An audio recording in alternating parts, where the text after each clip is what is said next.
So I was tasked to do this to encourage you guys tonight. My scripture reading is in Hebrews 12 verse 2. Yes. And if I look at the scripture, a lot of translations comes to different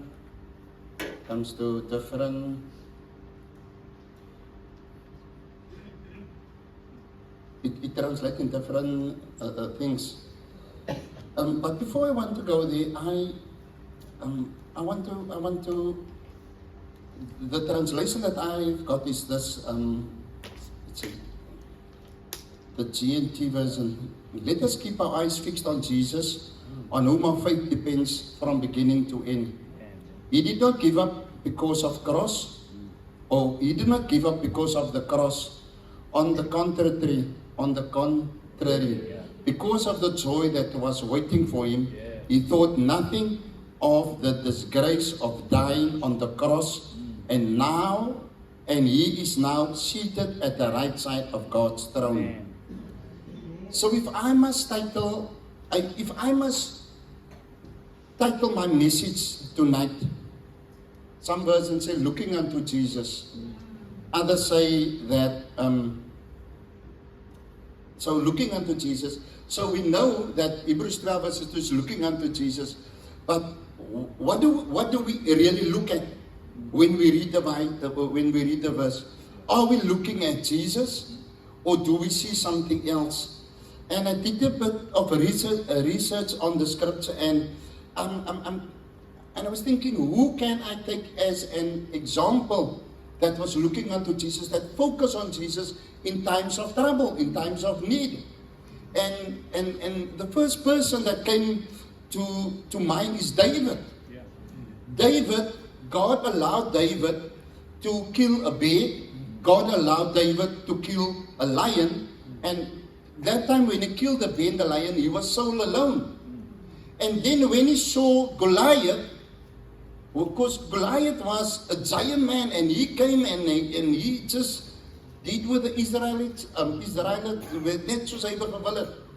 Maar God, when he looked at David, when David looked at Goliath, to say, sy mos niks weet teen wat ding is nie. So focusing on the looking to Jesus, right? In our personal lives, how many times, one question came up to mind, if I want to look at Jesus, who is the author and the finisher of our faith, right? So which means he's the beginning and he's the end. So when I came to salvation, I wanted more from God. And how do I get more from God? Is by studying the Word, reading my Bible, and have a faithful prayer life. And things that comes to mind is, but along the way, obstacles comes. Things happen in a person's life. When it is lekker om die Here te dien in overflow. Is lekker, kyk, if you live in overflow lewe, is dit lekker om die Here te dien, want jy kon niks kot nie, en is net, die Here is goed, en nou maar moet, en alles sal regkom. And it's easy to encourage somebody that don't have. It's very easy to say, moet jy worry nie, want die Here gaan deurkom vir jou. Maar, hoe gaan die Here deurkom, as ons wat in die position is, nie vir die persoon help wat nie in die position is nie. So how do I look to Jesus in a position like this? Can I truly say that I am faithfully looking to Jesus? Or how can I say, first of all, when we look to Jesus, we need to respect the set man of God. We need to know what is his vision, so that we can tap into that vision and know that whatever the vision that God has given the set man of this house, that we live it out. Because there is no way that we can look unto Jesus and do the opposite what the set man of God is doing. And This was not in my, it's not in the case. So during research, en dis 'n paar woorde wat vir my, wat ek het maar teëgedring is, looking unto Jesus, so we must run with endurance, stay motivated and have faith. Faith is believing beyond seeing. We know that. Faith is believing God, even though everything falls apart, we must still trust God, we must still believe God. Faith lifts our circumstances to God's promises. Life will always be full of distractions, problems, fears, and life is always successful. Because if we can look unto Jesus, knowing that He is the beginning and the end in our lives, we can be successful. It reminds me of when I started this business. I didn't know, or many times, still now today, many times I don't know when it comes to Thursday, wages and salaries or whatever. And a person doesn't know how do you go or how do God comes through, but at the end of the day, God has made a way. Amen. And you know, many times the enemy will try to rob us, because the Bible declares that the John 10:10 says that the enemy comes to destroy, kill, and to rob. So many times, like today, my granddaughter passed a license today. So I took her to Worcester this morning, and then on the incline she put the truck in reverse because she's used to driving other truck in Cape Town. So there we hired the other truck and she put the truck in reverse, and then she reversed on the incline.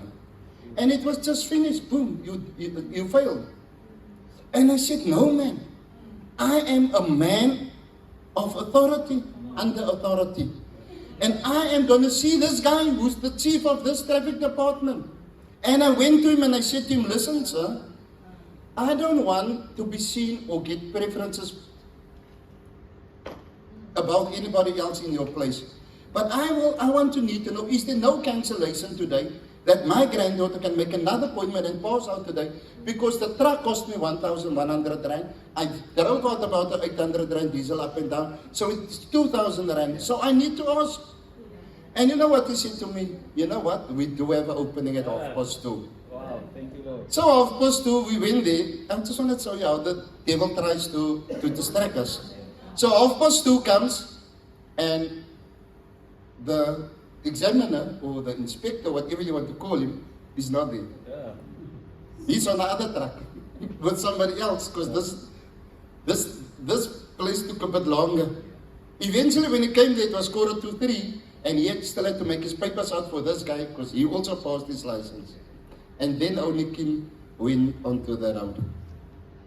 At 4:10, Kim came back.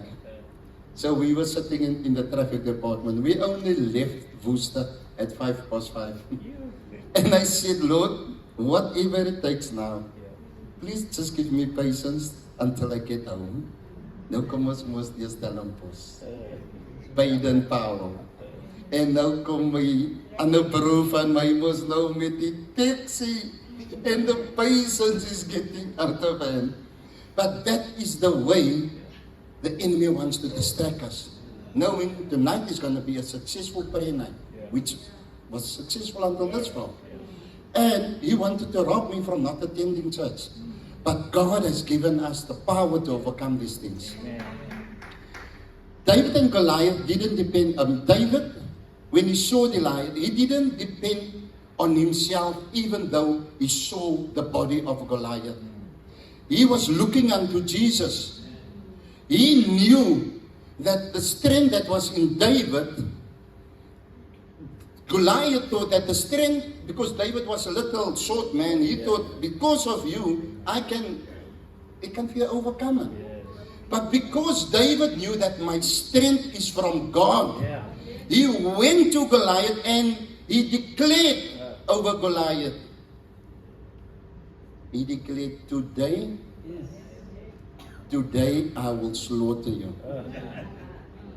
He said, you're coming to me. Hy het mos ook kom in 'n swaard en dinges en hy het mos net so gemaak en Israel het sê, "Hallo." But David came with a kitty in 5 purpose. Right? And he went and he showed that. Jesus don't give you big tools to work with. He wants to work with you if your heart is right. God bless and enjoy the service. Amen.